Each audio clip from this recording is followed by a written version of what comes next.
Finally जिस video का आप सभी बेसब्री से वेट कर रहे थे वो वीडियो आ चुकी है। जी हाँ, कक्षा 10वीं गणित का 100% असली पेपर मैं लेकर के आ चुका हूँ।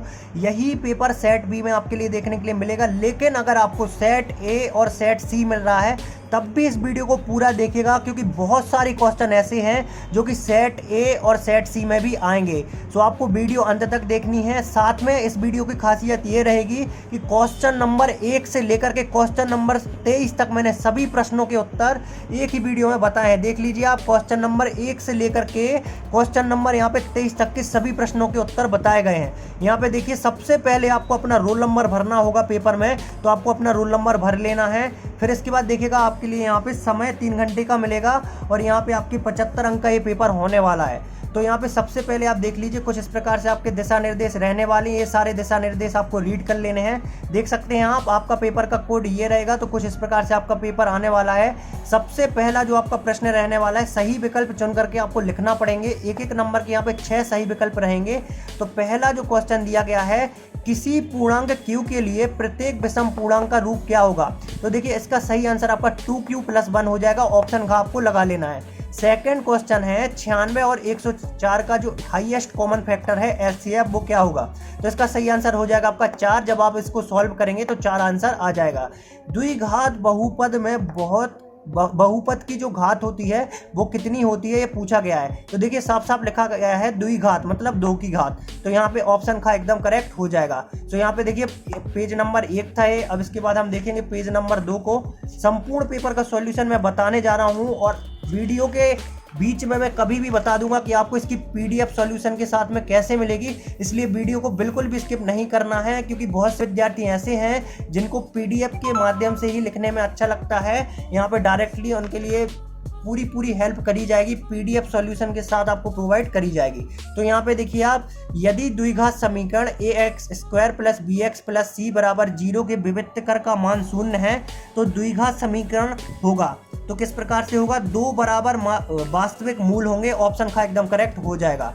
इसके बाद आपका 5वां क्वेश्चन, एक्स अक्ष से बिंदु P 2 और 3 की दूरी होगी। तो ये पूछा गया है 2 और 3 की दूरी। तो यहाँ पे तीसरा यहाँ पे एकदम करेक्ट हो जाएगा। 3 ऑप्शन खा यहाँ पे लगा लेना है आपको, 3 करेक्ट हो जाएगा।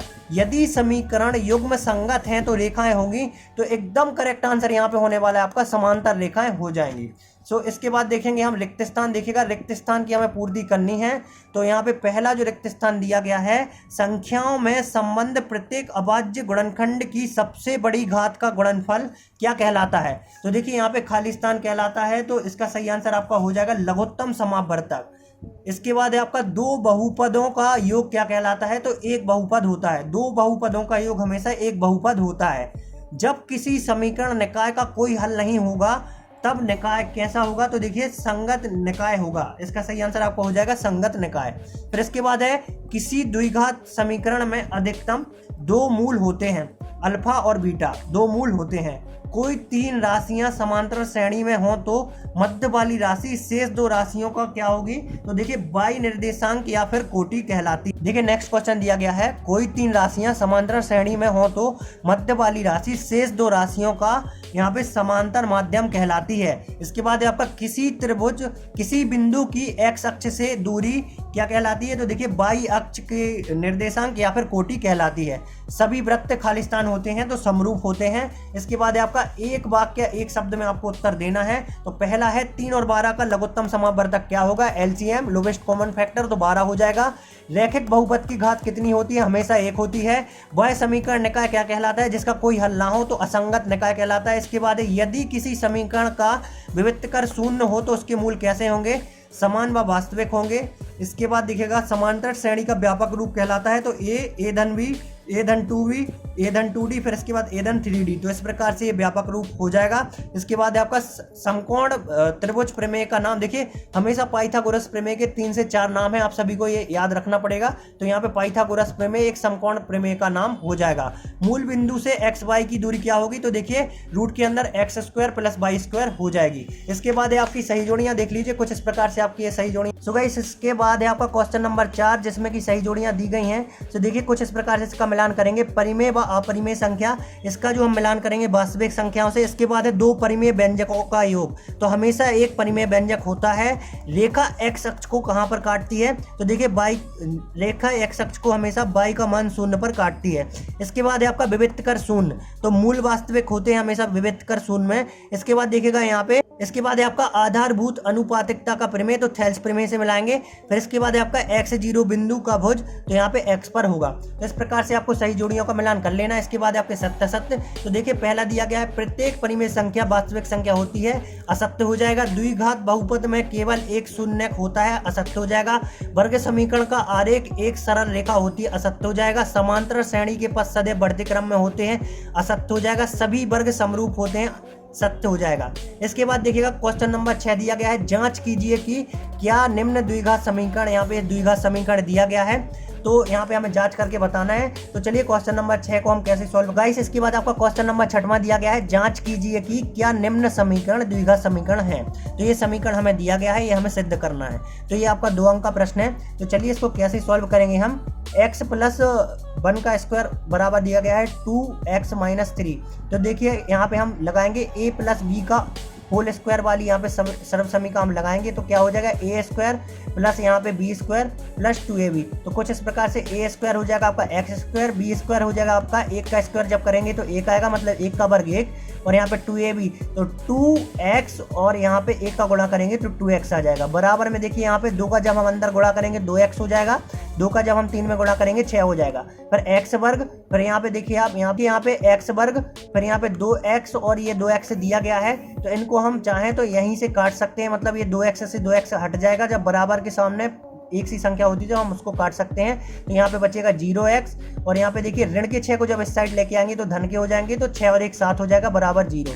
तो चूंकि उपरोक्त समीकरण ax वर्ग bx धन c का c बराबर 0 का प्रकार है, और यहाँ पे a बराबर 0 नहीं है, इसलिए दत्त समीकरण एक द्विघात समीकरण होगा। तो ये हमने सिद्ध कर दिया। इस प्रकार से हमें सिद्ध करना है। इसको थोड़ा आपको विस्तार में करना पड़ेगा। विस्तार में जब आप करेंगे तब आपको बहुत अच्छे से नंबर मिलेंगे, 2 अंक पूरे मिलेंगे। मैंने यहाँ पे शॉर्ट में बताया हुआ है। सो गाइस इसके बाद क्वेश्चन नंबर 7 दिया गया है, 2 क्रमागत धनात्मक पूर्णांकों का गुणनफल 2 से विभाज्य होता है, यह कथन सत्य है, यह कारण दीजिए। तो यहाँ पे हमें बताना था, तो यह कथन सत्य है क्योंकि 2 क्रमागत पूर्णांकों का गुणनफल n पुस्तक में n धन 1 होगा, जहाँ पर n पूर्णांक है, और यदि n विषम है तो n धन 1 सम है, यदि n धन 1 विषम है तो n सम होगा। इस प्रकार से n धन 1 एक विषम पूर्णांक होगा जो 2 से विभाज्य होगा। तो इस प्रकार से ये आपको थ्योरी लिखनी पड़ेगी, तो आपको यहाँ पे पूरे मार्क्स मिल जाएंगे। तो इस पार्ट 1 में मैंने क्वेश्चन नंबर 7 तक सभी प्रश्नों के उत्तर बता दिए हैं। अब जैसा कि आप सभी मुझसे हमेशा डिमांड करते हैं कि सर सॉल्यूशन की हमेशा आप PDF दिया करें, ऐसे में समस्या होती। सो गाइस कुछ इस प्रकार से आपको लिखना है, गूगल पे जाके स्टडी नोट्स पीजे, फिर कर देना है सर्च। जैसे ही आप सर्च करेंगे सबसे पहला रिजल्ट आपको मिलेगा स्टडी नोट्स पीजे, इस पर करना है आपको क्लिक। जैसे ही आप इस पर क्लिक करते हैं आपको मिलेगा MP बोर्ड, इस पर करना है आपको क्लिक, और यहाँ पे कर देना है आपको हाँ। जैसे ये MP बोर्ड दिखेगा इस पर करना है आपको क्लिक। इस पर क्लिक करने के बाद देखिए यहाँ पे दिया गया है कक्षा 10वीं मैथ का पेपर। देखिए ऊपर अंग्रेजी का डला हुआ था, नीचे है मैथ का।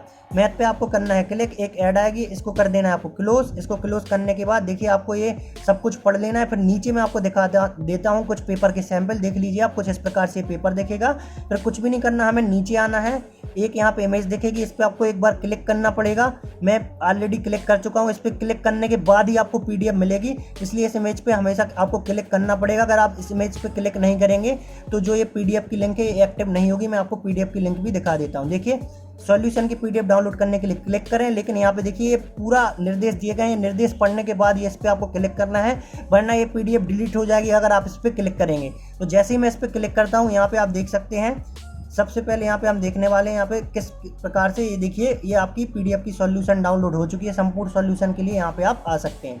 सो उम्मीद करता हूँ आज की वीडियो आपको पसंद आई होगी और आप सॉल्यूशन डाउनलोड कर लेंगे। सो गाइस इसके अलावा अगर बिल्कुल आपको पल पल अपडेटेड रहना है तो टेलीग्राम ग्रुप को भी ज्वाइन कर लीजिए। यहाँ पे भी मैं PDF की सॉल्यूशन के साथ।